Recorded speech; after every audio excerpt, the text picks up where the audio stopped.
امام حسین رضی اللہ عنہ کا پیغام کیا تھا؟ اگر آپ چاہتے تو شاہانہ طور پر اپنی جگہ پر رہ سکتے تھے، اور یقیناً وہ ساری عظمتیں آپ کو حاصل تھی جو کسی بادشاہ کو حاصل ہوتی ہیں، اس کے باوجود آپ نے سفر کیا،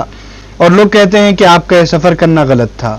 یقیناً یہ بات بالکل کتاب و سنت کے مغایر ہے اور اسلامی تعلیمات کی روح کے خلاف ہے کہ آپ کے سفر کو یہ کہا جائے کہ غلط تھا۔ ایسا نہیں ہے، بے شک آپ کا تشریف لے جانا دین اسلام کی بقا کے لیے نہایت ہی اہم ترین ذریعہ بن گیا۔ اس سے بڑھ کر کیا ہو، یزید جیسا ناپلید شخص تخت اسلام کے اوپر، تخت اسلام پر بیٹھ گیا تھا، مملکت کا تاجدار بن بیٹھا تھا، اور پورا ایسا مسلط ہو چکا تھا کہ اب اس کے اعمال بد کی وجہ سے اسلام کا نظام درہم برہم ہو رہا تھا، کیونکہ وہ فاسق و فاجر تھا۔ حضور نبی کریم علیہ السلام نے اس کے بارے میں ارشاد فرما دیا تھا، لا یزال امر امتی قائما بالقسط حتی یکون اول من یثلبہ رجل من بنی امیہ یقال له یزید۔ مسند ابی یعلا میں حدیث مبارک ابو عبیدہ بن جراح رضی اللہ عنہ سے منقول ہے کہ رسول کریم علیہ السلام نے فرمایا، میری امت کا معاملہ حق و انصاف کے ساتھ چلتا رہے گا، سب سے پہلے اس میں رخنہ ڈالنے والا، شگاف ڈالنے والا، توڑنے والا وہ شخص ہے بنی امیہ کا، جس کو یزید کہا جائے گا۔ تو رسول کریم علیہ السلام نے پہلے سے فرما دیا تھا، اول من یبدل سنتی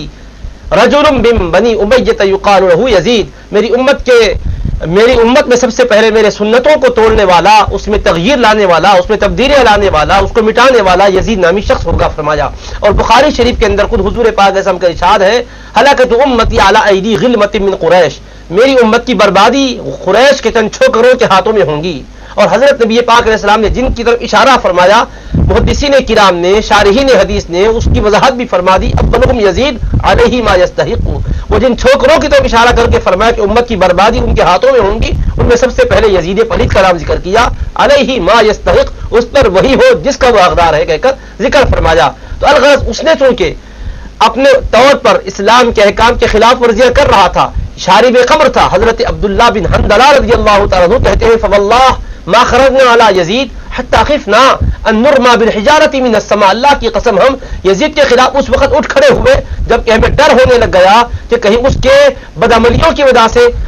اللہ تبارک و تعالیٰ قہر نہ برسائے اور ہم پر پتھر نہ برسائے آسمان سے، ہم ڈرنے لگے۔ ان رجلا ينكح الامهات والبنات والاخوات، عجیب شخص ہے کہ ماؤں، بیٹیوں اور بہنوں سے نکاح کو جائز قرار دے رہا ہے۔ یشرب الخمر ويدع الصلاۃ، شراب بھی پیتا ہے، نمازوں کو چھوڑ دیتا ہے۔ آپ دیکھیے طبقات کبریٰ میں ابن سعد نے اس روایت کو کوٹ کیا ہے حضرت عبداللہ بن حنظلہ کے حوالے سے۔ تو جس کے اعمال ایسے ہوں، اگر وہ بادشاہ بن جائے اسلام کا، تو ظاہر ہے کہ عوام کا حال کیا ہوگا، الناس علی دین ملوکہم، لوگ تو بالکل اپنے بادشاہ کے دین پر، اس کے عقیدے پر، اس کے طریقہ کار پر ہوتے ہیں۔ اس طرح اسلام ملیامٹ ہونے والا تھا۔ امام علی مقام نے قربانی دے کر، شہادت کی قربانی کیا تھی، یزید کے خلاف آپ نے حق کی آواز بلند کی اور اس کے ہاتھ میں ہاتھ نہ دیا، بیعت نہیں کی، جس کے نتیجے میں اسلام کو سربلندی مل گئی، مسلمانوں کے حوصلے بلند ہو گئے۔ امام علی مقام کی شہادت کے ذریعے سے کتنی بلندی مل گئی، جو لوگ اس کے ہاتھ پہ ہاتھ دیتے جا رہے تھے، بیعت کا سلسلہ جاری تھا۔ جب امام علی مقام حق کے لیے قربان ہو گئے کہہ کر اطلاع پہنچی تو مدینہ منورہ والوں نے بیعت کو توڑ دیا،